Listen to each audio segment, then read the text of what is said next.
PFL number 8 this Friday from the Hard Rock in Hollywood, Florida. It is the playoff card between the light heavyweights and the lightweights. In the main event, the reigning light heavyweight champion Impa Kasanganay takes on Josh Silveira in a rematch of their championship fight in 2023, and the 2022 champion in Rob Wilkinson is also in the playoffs against Dufort Yagshimuradov. In the lightweight division, we've got Rabadanov versus Michael Dufort. You have also got Primus versus Clay Collard. Those are the 4 fights on the marquee. And folks, if you haven't yet though, make sure to hit that subscribe button down below for some more MMA here on the channel. We do PFL, UFC, and Bellator as well. As yesterday we posted our UFC 305 predictions with Israel Adesanya and Dricus du Plessis in the main event for the middleweight championship. Go check out that video after you watch this one. Link is in the description down below. Let's get into the first of these 11 fights here at the PFL this Friday night. And we start things off here in the women's featherweight division. We've got Michelle Montague taking on Marilla Morais.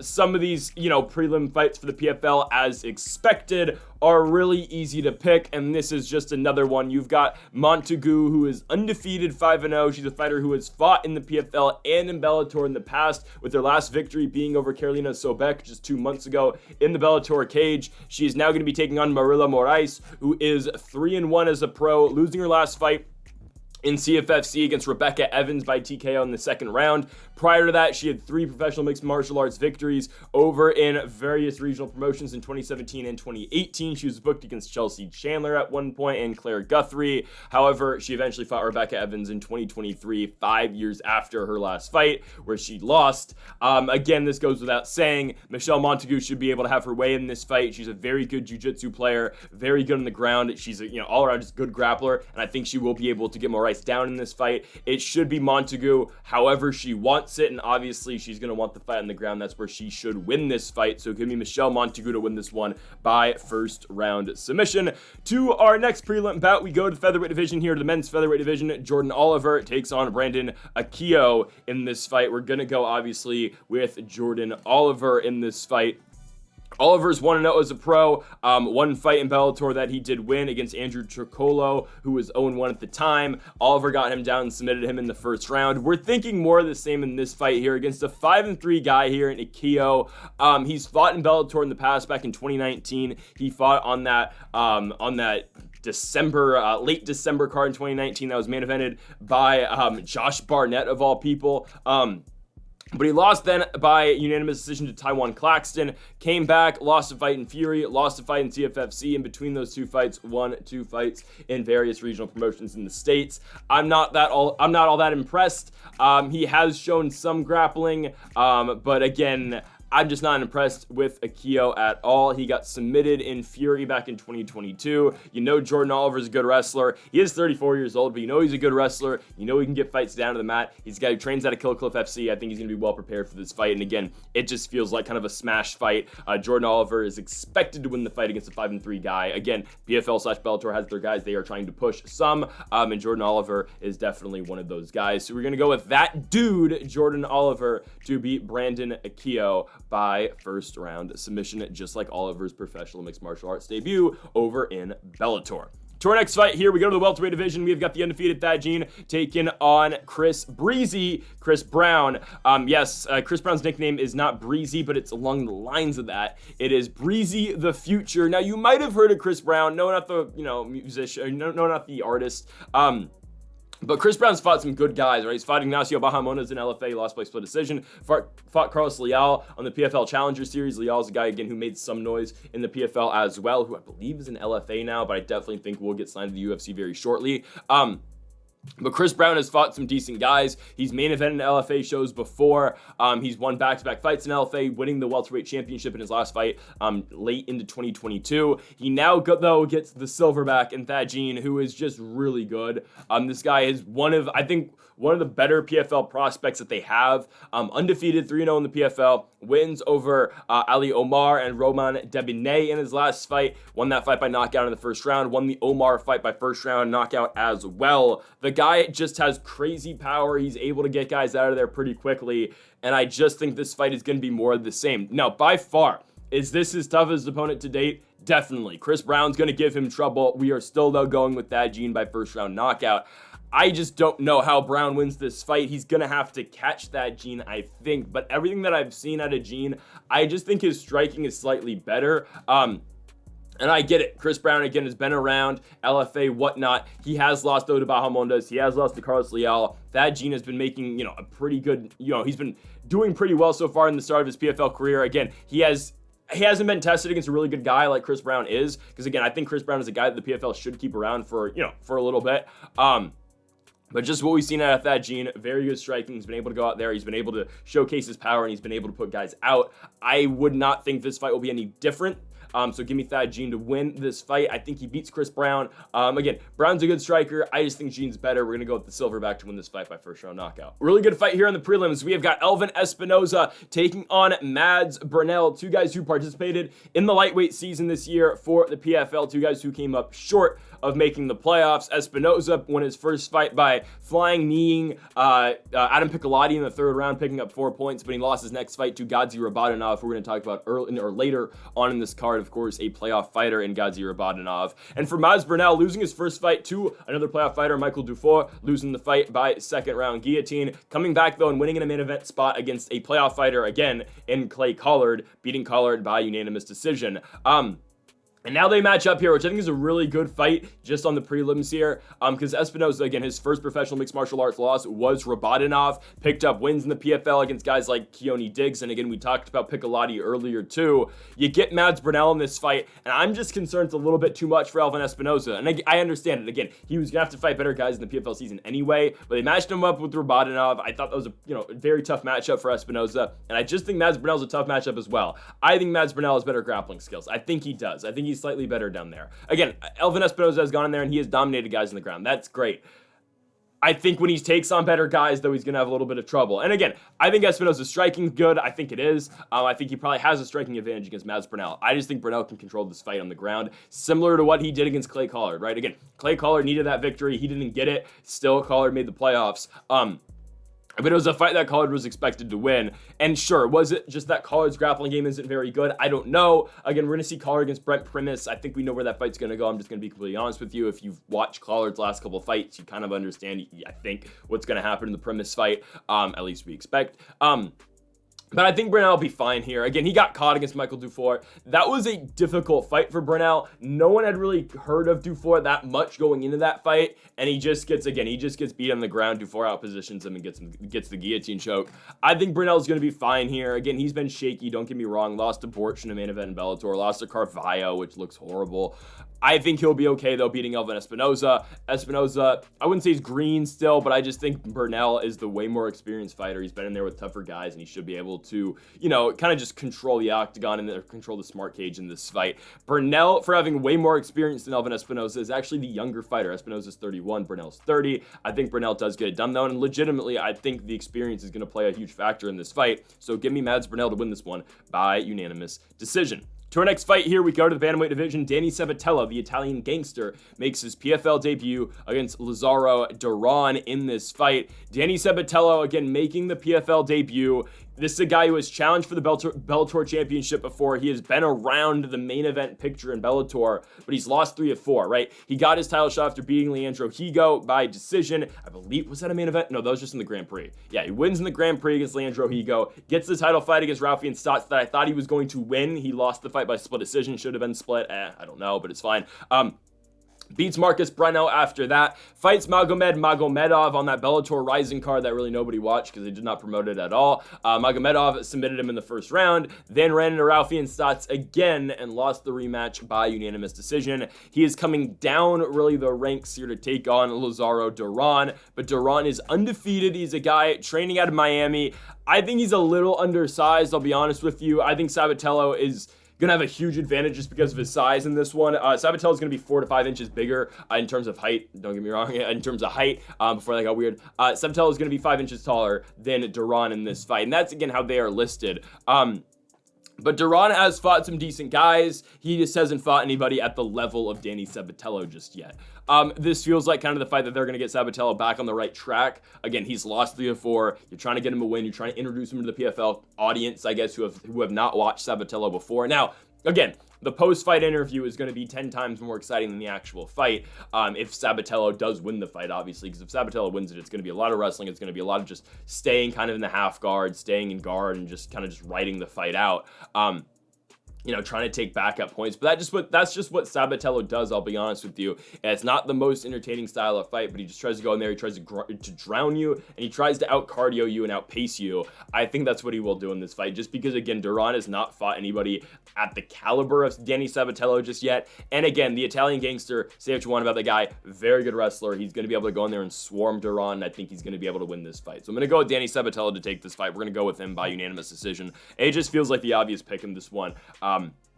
Again, I think he should be able to get back on track here. I think this is just simply put a levels fight. And again, the PFL is fine, really, with whoever wins this fight, because if Dayron wins this fight, he's undefeated. Again, 9-0 guy who just beat Danny Sabatello, a former title challenger in Bellator. But I do think Sabatello, again, goes in there. I think he takes care of business, and he wins this fight by unanimous decision. To our featured prelim here in the light heavyweight division, we have got Carl Albrektsson taking on Antonio Carlos Jr. So a disappointing season this year for the 2021 champ and shoe-faced Antonio Carlos Jr. Won his first fight by submitting Simon Biong with a rear naked choke, but then ran into Alex Polizzi and lost the fight by unanimous decision. And now here we are, he's fighting on the undercard here of a playoff card. Again, this guy was the champion in 2021, right? Beat Martin Hamlet for the belt.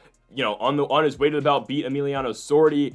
Again, not a bad season for him at all. Came back in 2022, won 2 fights, but then was going to run into Omari Akhmedov, had to withdraw from that fight. Now he's back in 2024. Again, 1-1 in the season. It goes without saying how good a grappling game Antonio Carlos Jr. has. That's simply just what he does. He's going to go in there and he's going to try to just, again, swarm you on the ground. He's going to try to find his way to a submission. And that's what he did on his way to the 2021 championship. Hell, he submitted Martin Hamlet in the first round with a rear naked choke when he won the belt in 2021. And again, I really thought he was going to be in the playoffs. I really thought we were going to get the 4 guys we have in the playoffs right now, with the exception of Silveira being the guy not in.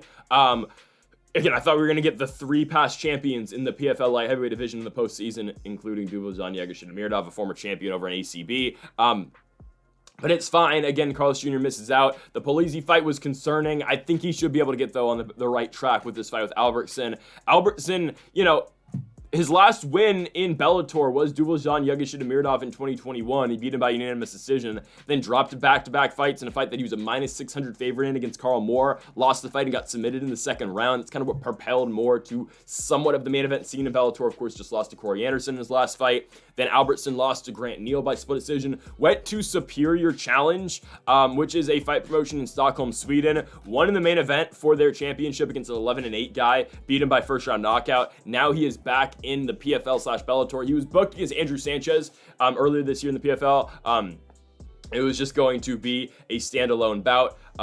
Sanchez got rebooked, and now Albrektsson is going to be on this card against Antonio Carlos Jr. as a reward for taking the Sanchez fight in the first place and getting rebooked from there.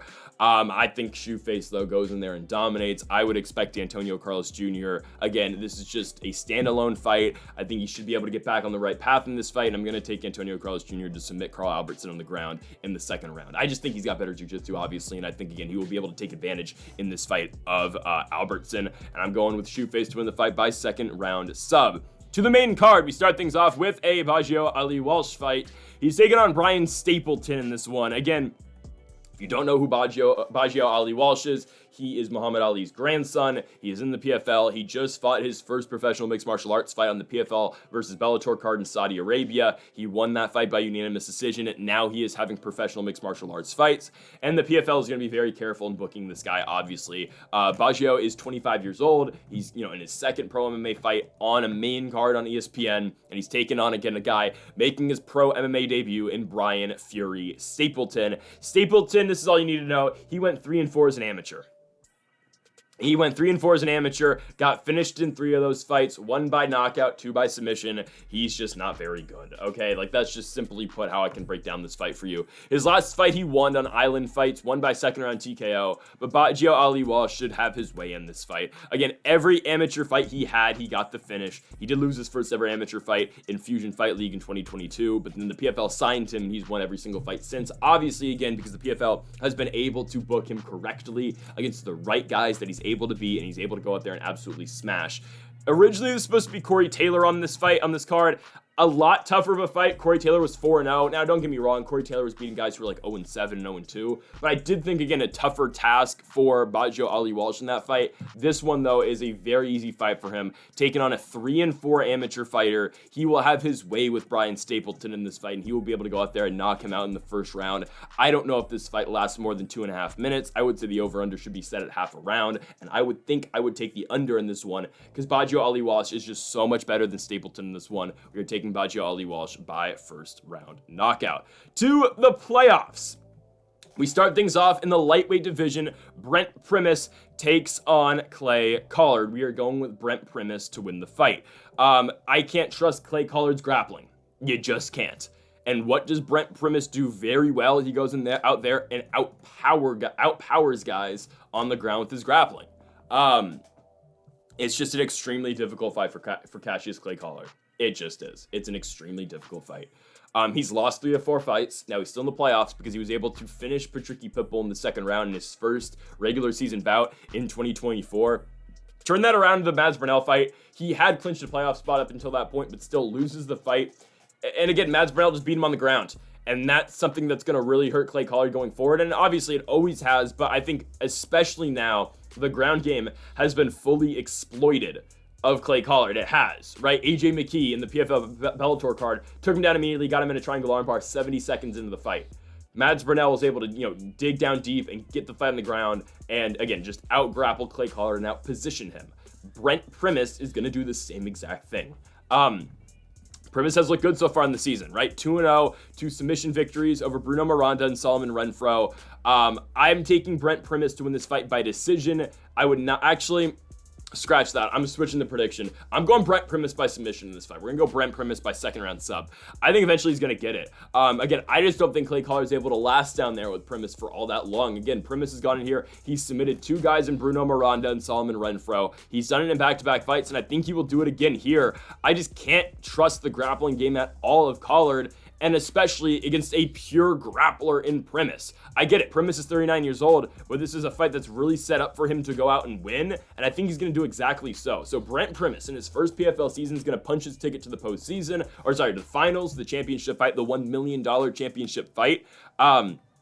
And for Clay Collard, it's just another loss in the postseason. Again, lost to Oliver Aben-Mercier in 2023. In 2022, he did not make the playoffs because he lost to Alex Martinez. In 2021, lost to Hoosh Manfio in the playoffs. It's going to be another playoff loss for him. Again, Clay Collard's getting kind of on that Sadibou C level of just losing every time in the postseason, even though I think Sadibou C is a way better fighter. Again, you know what Cassius Clay Collard does well? He's a good boxer. However, this fight's just not going to be on the feet for all that long. Again, Primus is going to be able to get him down, and Primus is going to be able to just swarm him out and out pressure him on the ground until he finds that submission. I'm taking Brent Primus to win the fight by second round sub. As we go on to our other lightweight playoff fight, Gadzi Rabadanov versus Michael Dufort. Michel Dufort, Michael Dufort.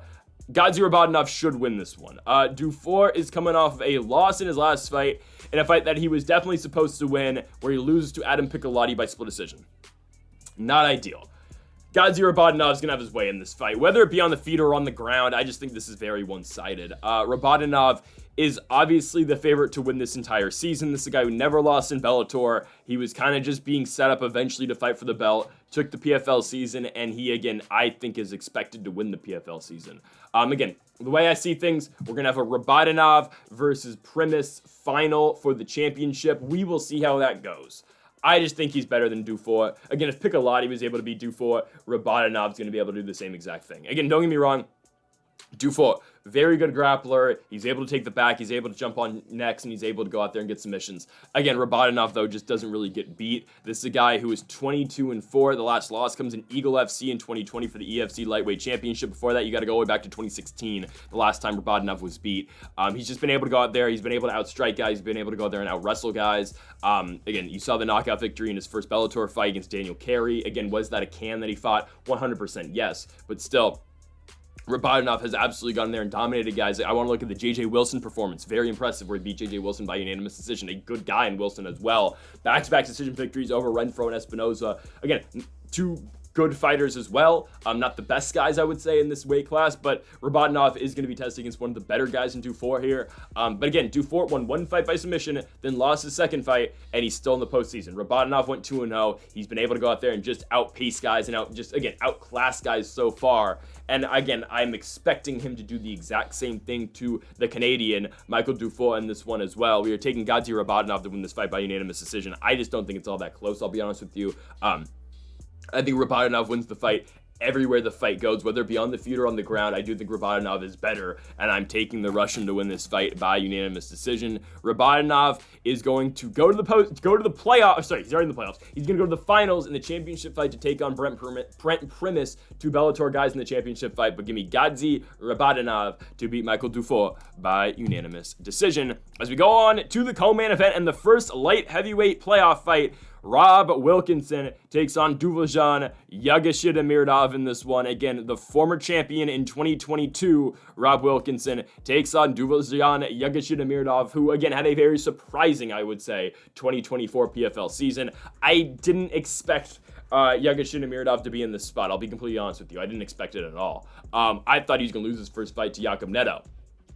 He ends up chinning Jakub Neto and knocking him out in the first round. Neto's a dog, don't get me wrong. Watch his fight with Kasanganay. Very impressive, even though he did lose. And then Yagshimuradov, knowing all he needed was a win, kind of just, I wouldn't say coasted his way to victory against Simon Biong, but just, again, didn't take any chances and won the fight by unanimous decision. Don't look now, Yagshimuradov's on a 5-fight winning streak.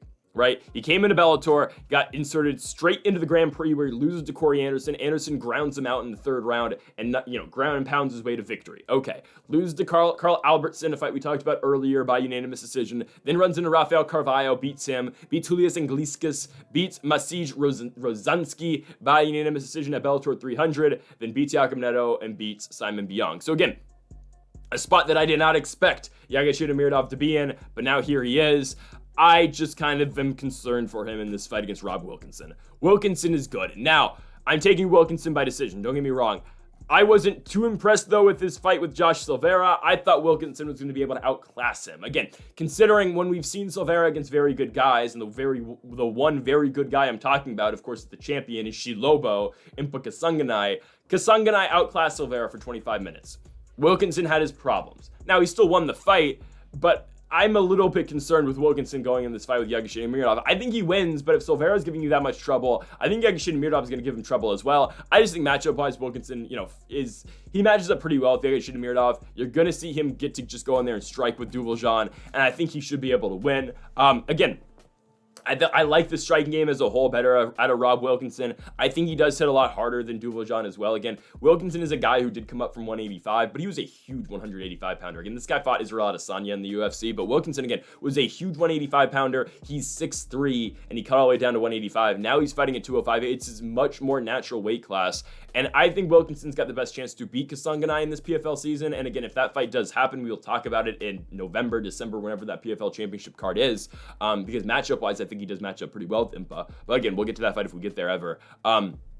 But you see what Wilkinson did so far in 2024, right? Knocked out Tom Breese, which again, he's expected to do, and then beat Josh Silveira after that. I think he does beat Duvort Yagshimuradov, but I think he just wins it by decision. I don't think he's able to go out there and get the finish in this fight, even though, again, I know he hits harder than Yagshimuradov. I just don't think he's able to find that one big blow in this fight. I do think, though, he does, I wouldn't say outclasses him, because I think Duvort will win a round as well. I think this is going to be a very back-and-forth striking fight. I don't know if it's the most entertaining fight, but I do think, again, these guys are going to be very close on strikes in this fight. But I do think Wilkinson just barely edges out a decision.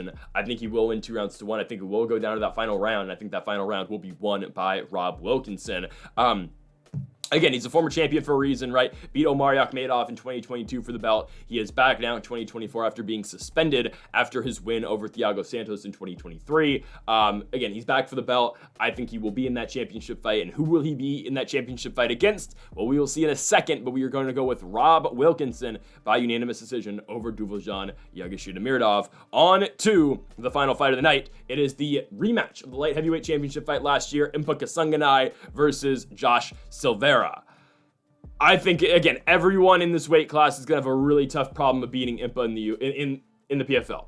In the UFC, I would like to see Impa back there. I think he could be a top 15 guy. Like, you tell me you couldn't beat Anthony Smith right now.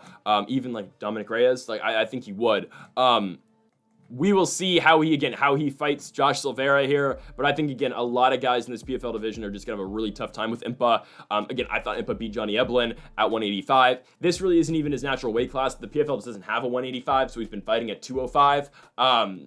It is what it is. He doesn't have to cut weight. I think, again, Impa has a lot more power at 205 as well. But I think he beats Josh Silveira. I'm going to take Impa Kasanganay by decision, though.